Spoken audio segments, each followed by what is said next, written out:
Okay, this is a presentation on the use of DPI, the DeFi pUlse Index Fund, as collateral, and an overview of what I consider to be the main risks involved as collateral. My name's Overanalyzer, and I'm a member of the Index Group community, which manages the DPI fund. Okay, the key thing to think about the DPI token is that it represents ownership of a pool of underlying tokens.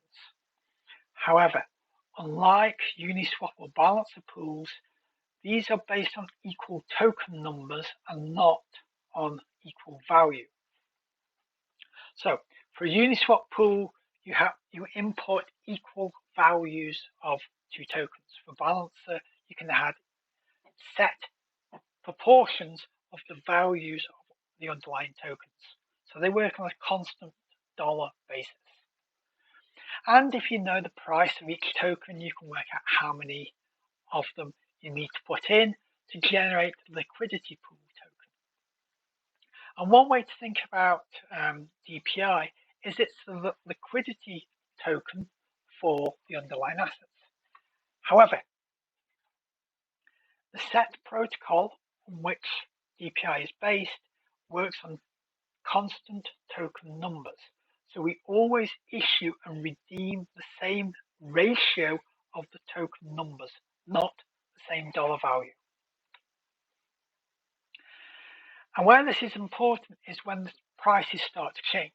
So if token A moons and goes up by a factor of 4, so it goes from $5 per token to 20, all the pools will increase in value. The Uniswap pool will increase from $40 to $80. And there's a loss because one token is sold to buy the other one. Similarly, the balance pool token will do the same and it'll increase. The set protocol maintains a constant number of tokens, so it increases by the increase of the underlying price.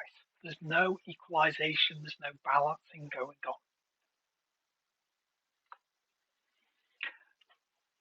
Where this is important is if a single of the underlying tokens collapses, so the market price drops by a factor of 99%. So it's only worth 1% of the value that you put in. For a set protocol token, what you put in, what you get out, the same numbers, so the token value will drop, but it drops by a known quantity and then it stops dropping.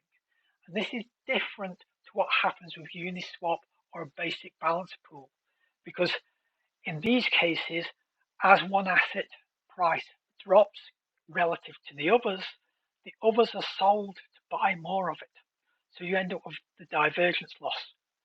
And that can have significant impact on the price, with a pool that you inputted at $40 dropping to $4 in the case of Uniswap, or down to $7 from $80 for the balance pool. So it accelerates the drop in the value of the liquidity pool token. And the DPI token is effectively the pool token. So we see less with the set protocol than you would see using a balancer or a Uniswap pool. Note, some of the smart balancer pools can have controls that stop such losses. So these are smart contracts that look at sudden volatility in the market, sudden drops away from the expected value for a particular token, and will pause the contracts.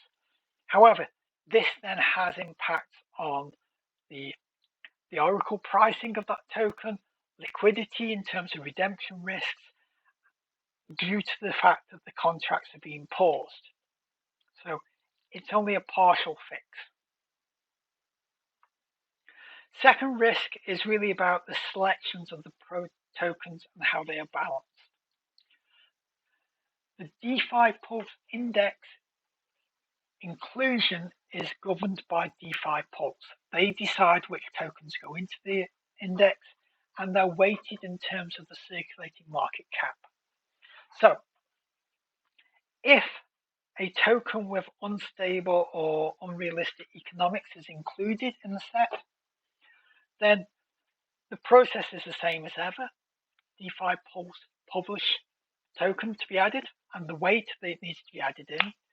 The index coup will ratify that decision, and then Set Labs will calculate the transactions required to change the composition of the treasury so that a DeFi Pulse index token has the same value, it just has a different composition supporting it. And really, the key factor that controls this is the reputational risk to the three parties involved. Because if we start including tokens that have no value or have rapidly changing values, then it impacts our reputation and the reputation of the index as a whole. There's also a monthly rebalance. So as more tokens get issued by the different protocols, we will change the underlying weights every month to account for the relative market caps. And this follows the same process with the same reputation-based control measures. Risks 3 and 4 really refer to the liquidity of the market and the price oracles. And DPI token really has two separate market types. The main secondary market is the DPI ETH Uniswap pool. This currently has over $30 million worth of liquidity, and this results in orders of $350,000, resulting in 2% slippage. And this is really the main market that people interact with and will need a price oracle when DPI is used as collateral.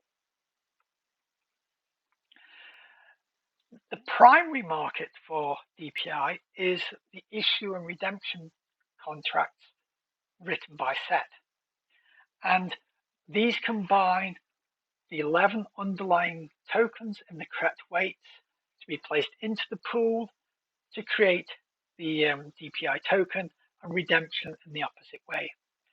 And there's an active arbitrage market which transfers in and out of the secondary market using the primary market to keep the secondary market close to the net asset value. However, I do think that you will need a price oracle looking at the underlying net asset value to ensure that the collateral is correctly priced. The next risks I want to talk about concern the volume and the governance of the token, of the DPI token. DPI is currently a small market cap token. We have approximately 22 million DPI in existence, and the vast majority of those are sitting in the Uniswap Ether pair. So there is a risk that anyone who adds DPI as collateral takes a lot of time and effort to do so, and then sees very little deposited into their protocols. So that's a risk that that you face.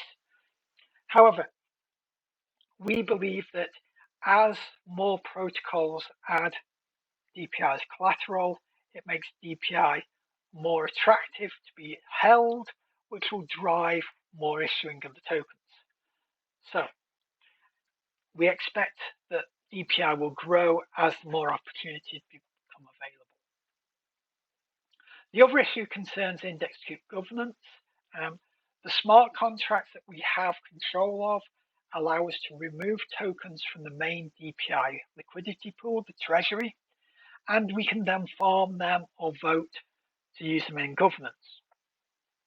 If we get this wrong, we can result in too few tokens being in the main treasury, which means that if there's a mass redemption, we don't have enough tokens to redeem, and we screw everything. So that is a problem.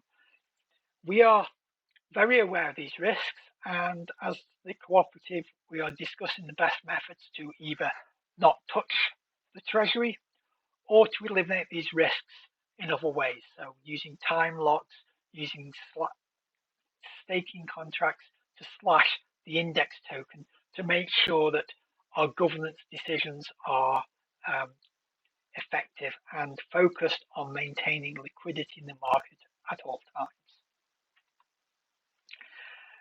Next risk is legal, as is the token a security? What legal basis does it have? I don't know. I'm not a lawyer. I'm not going to give any further comment on these points. And then finally, we come to smart contract risks.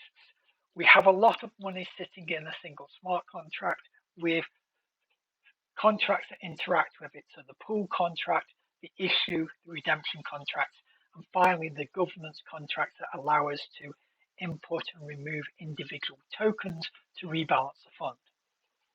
These are all developed by Set Labs.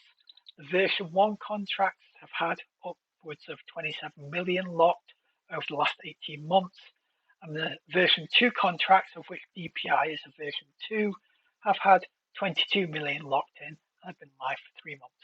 And both of these contracts have been audited by external companies, and we can provide copies of those. So those are the main risks that I can understand for the DPI using it as a collateral. There are some benefits. We're a small fund. We are directly linked to 11 tokens, and these have a combined market cap of 4.5 billion. So there is plenty of room for us to grow by incorporating the underlying tokens and issuing more DPI. In addition, the DPI token, as it contains a blend of the underlying tokens, we have less volatility in the day-to-day market, and we have the downside protection that even if a single token fails, it's going to have a known and measured impact on the overall price of DPI. So we understand what's going to happen. That is the end of my presentation. There's a lot of links here that I will let you read if you want to know more. Thank you.